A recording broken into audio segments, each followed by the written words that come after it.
رات کے جرمٹ میں بے پناہ برکتیں ہیں۔ ویسے تو حدیث شریف میں آتا ہے کہ اس کو طاق راتوں میں، آخری عشرے کی طاق راتوں میں تلاش کرو، لیکن حضرت ابی بن کعب رضی اللہ تعالیٰ عنہ قسم کھایا کرتے تھے کہ مجھ سے قسم لے لو کہ شب قدر جو ہے وہ 27ویں کی رات ہے۔ حضرت بایزید بستامی فرماتے ہیں میں زندگی میں 2 مرتبہ شب قدر کو پایا ہے اور دونوں مرتبہ 27ویں شب کو ہی پایا ہے۔ اللہ تعالیٰ جل شانہ ہمیں اس رات کی برکتیں لوٹنے کی توفیق عطا فرمائے۔ اس کی رحمتیں بازو پھیلائے آواز دیتی ہیں بندے کو کہ کوئی ہے بخشش مانگنے والا، کوئی ہے رزق مانگنے والا، کوئی ہے سوال کرنے والا، میں اس کی جھولیاں بھر دوں۔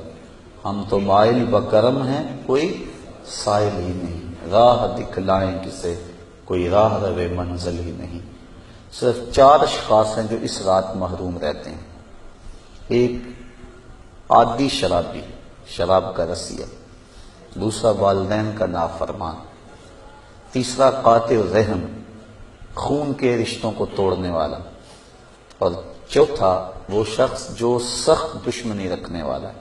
اور سخت دشمنی اس کو کہتے ہیں جو 3 دن سے زائد ہو، کیونکہ مومن جب ایک دوسرے سے ناراض ہو جاتے ہیں تو 3 دن سے زیادہ ناراض نہیں رہتے۔ تو جو 3 دن سے زیادہ ناراض ہیں ان کو سخت دشمنی رکھنے والا کہا جاتا ہے۔ تو اس رات کی جرمٹ میں، اس رات کے حسین لمحوں کے اندر یہ 4 بندے اللہ کی رحمتوں سے محروم رہ جاتے ہیں۔ اگر توبہ کر لیں تو اللہ تعالیٰ جل شانہ اس رات کا حصہ ان کو بھی عطا فرما دے گا۔ اس کو توبہ و انابت کی رات بھی کہا جاتا ہے۔ جب انسان جاگتا ہے اس رات میں تو اللہ تعالیٰ جل شانہ ما قبل کے سارے گناہوں کو معاف فرما دیتا ہے۔ وہ فرمایا کہ من قام لیلۃ الصیام، لیلۃ القدر اس سے مراد ہے، ایمانا و احتسابا غفر لہ ما تقدم من ذنبہ، جس نے لیلۃ القدر کو قیام کیا اللہ تعالیٰ اس کے پچھلے سارے گناہوں کو معاف فرما دیتا ہے۔ فرمایا کہ التائب من الذنب کمن لا ذنب لہ والمستغفر من الذنب وہو مقیم علیہ کالمستہزئ بربہ، جو گناہوں سے توبہ کرتا ہے وہ تو ایسا جس طرح اس نے گناہ کیا ہوا ہے، اور جو توبہ کرتا ہے استغفار بار بار پڑھتا ہے، استغفر اللہ کہتا ہے، لیکن وہ گناہوں کو چھوڑنے کا ارادہ نہیں پاتا اپنے اندر، جمع ہوا ہے گناہوں پر۔ کہا کل مستہزئ بربہ، وہ اپنے رب سے مذاق کرنے والا ہے کہ جس پر استغفار کر رہا ہے اس کو تو چھوڑ ہی نہیں رہا، اس کا تو ارادہ ہی نہیں کر رہا کہ میں نے اس کو چھوڑنا ہے، تو وہ تمسخر کرنے والا کہلاتا ہے۔ تو جو ہم دعا مانگتے ہیں، جو ہم کہتے ہیں، مانند اس کا استحضار ہونا چاہیے، اور جو ہم اللہ سے وعدہ کرتے ہیں اس وعدہ کو پورا کرنے کی کوشش کرنی چاہیے۔ انسان کے توبہ سے گناہ مٹ جاتے ہیں استغفار پڑھنے سے، عفو و کرم کا مطالبہ کرنے سے، اور اگر گناہ نہ بھی ہوں تو اللہ تعالیٰ درجے بلند فرما دیتا ہے۔